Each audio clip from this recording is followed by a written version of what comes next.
Last month, a viral TikTok claimed that anyone who doesn't sell their paid-off home the day they retire is losing $400,000 in potential investment gains.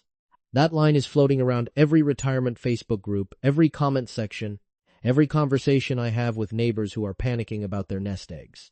It's a lazy, dangerous line. And I'm going to tell you why it's wrong, but also why it's not entirely wrong, which is exactly where the real decision lives. This isn't a math problem. It's a values problem. There is no single right answer.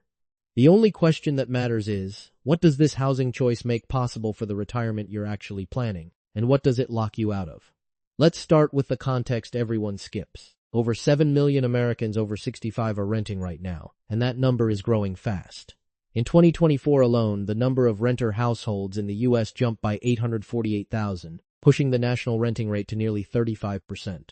The first drop in homeownership rates in 8 years. Home prices aren't helping. The median single-family home price hit $429,000 in Q2 2025, up nearly 60% from 2019. For a lot of people, the math of keeping a home they bought decades ago just doesn't add up the way it used to. But wait, if owning is getting so costly, why does Fannie Mae's data show 56% of boomers say they have no plans to ever sell their homes? That's the first variable the viral TikTok misses. It's looking at dollars, but not at the peace of mind that comes with stability. Or the fear of being forced to move out of a home you've lived in for 30 years because a landlord decides to sell. Let's break down what owning actually gives you and what it takes away. I've spent 17 years watching people make this exact choice, and the raw numbers from IRS rules and industry surveys line up clear. If your home is paid off, you eliminate a massive monthly expense. You have an asset that's appreciated 60% in 6 years, with a huge tax break when you do sell.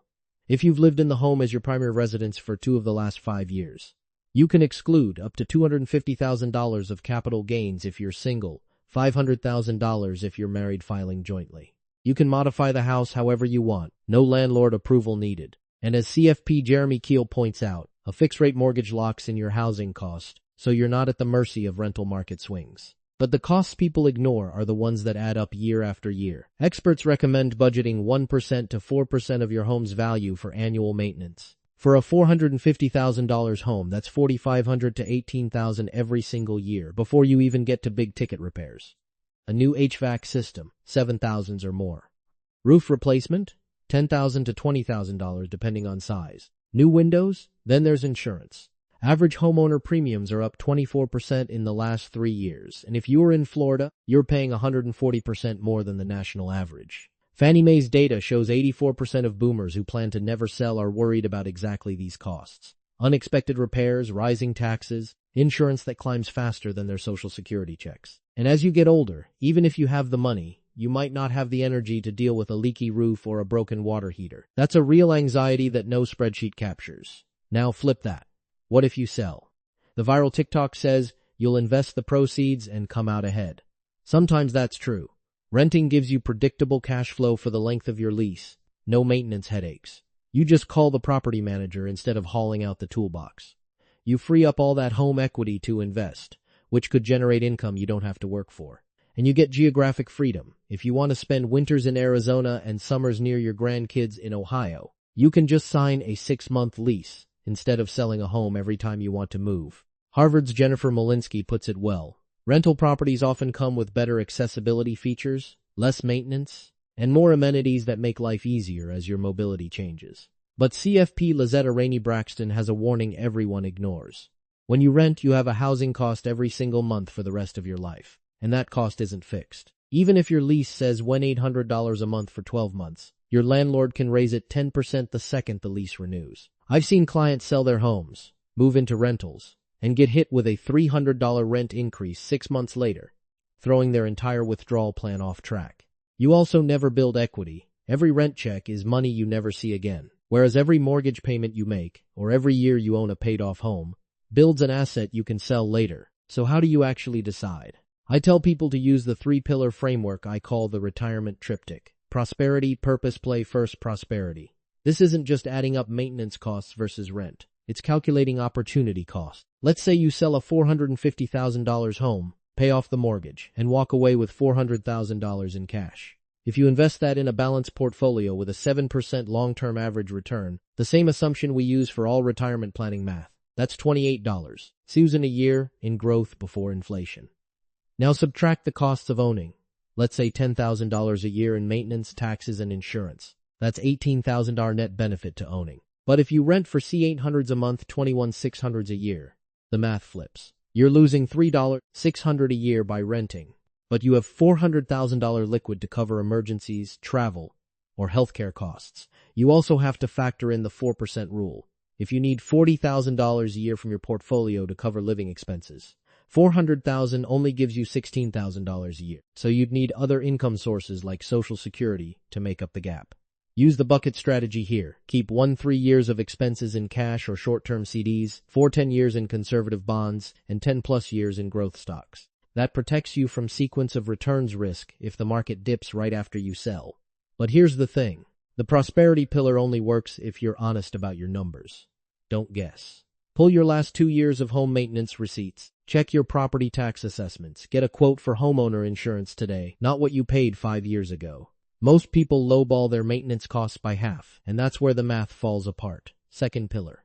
Purpose. Does your current home still serve the life you want to live now, not the life you had 10 years ago? I see so many people clinging to 4-bedroom homes with empty guest rooms, finished basements no one uses, and lawns they pay $300 a month to maintain because they're too big to mow themselves. That's not building wealth. That's burning cash to keep a shell of an old life. If you're no longer hosting holiday dinners for 20 people, if you're struggling to climb the stairs to the second floor, if you're spending every weekend fixing things instead of doing things you love, your home is no longer serving its purpose. Purpose is about asking, if I sell this house, am I giving up something I value, or am I letting go of something that's weighing me down? Third pillar, play. This is the part everyone forgets. What could you do with the time, energy, and money you're spending on your home right now? If you spend 10 hours a month on yard work, home repairs, and dealing with HOA issues, that's 120 hours a year, 3 full work weeks. You could spend traveling, volunteering, learning a new hobby, or spending time with grandkids. If you're spending $15 a year on maintenance and taxes, that's a trip to Europe every year, or a new car every 3 years, or extra money to help your kids pay off their own student loans. Play isn't frivolous. It's the entire point of retirement. Don't let a house you don't need steal that from you.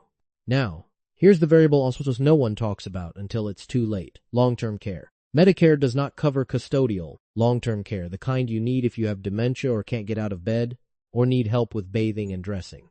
Most people end up relying on Medicaid, but Medicaid has an asset recovery program called MERP. The state can put a lien on your home, and after you pass away, they can force your heirs to sell the home to pay back every dollar of care they provided. There's a 5-year look-back period. If you transfer the home to your kids less than 5 years before you apply for Medicaid, they'll deny your application. I've seen this play out with a woman named Sarah. Her father had a paid-off home in Ohio worth $347,000. He went into a nursing home, Medicaid paid for his care, and the state placed a lien on the home. After he passed, Sarah had to sell the home, pay 6% realtor commission, closing costs, and the full $347,000 lien. She walked away with $28,000 after a lifetime of her father's work. That's a risk you take every day you own a home, even a paid-off one. But wait, don't let that scare you into selling. A fully paid-off home is still one of the most powerful tools in retirement. One study found that a paid-off home can reduce the amount you need in retirement savings by $450,000 to $810,000 compared to renting or having a mortgage.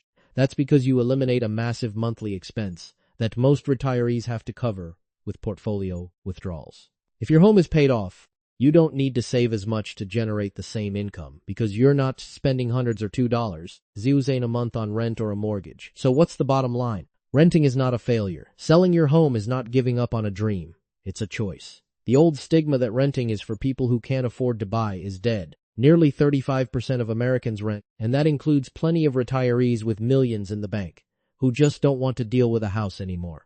And owning is not a mandatory part of the American dream. It's a tool. If that tool is helping you build the retirement you want, keep it. If it's draining your savings, eating your time, and causing you anxiety, let it go. There is no right answer. Only your answer. Run the numbers for your specific situation, not a viral TikTok's generic math. Think about the life you want to live, not the life people tell you you're supposed to have. And if you're torn, talk to a fee-only financial advisor who doesn't make commissions on selling you investments. Just someone who can help you see the variables you're missing. I've seen people sell their homes and regret it 6 months later because they missed the stability. I've seen people keep their homes and regret it 2 years later because a $20,000 roof repair wiped out their vacation fund. The only way to avoid regret is to make the choice that aligns with your values, not someone else's spreadsheet. Your home is not your identity. It's not a trophy. It's a place to live. And in retirement, the best place to live is the one that gives you the most freedom to actually enjoy the years you've worked so hard to get to.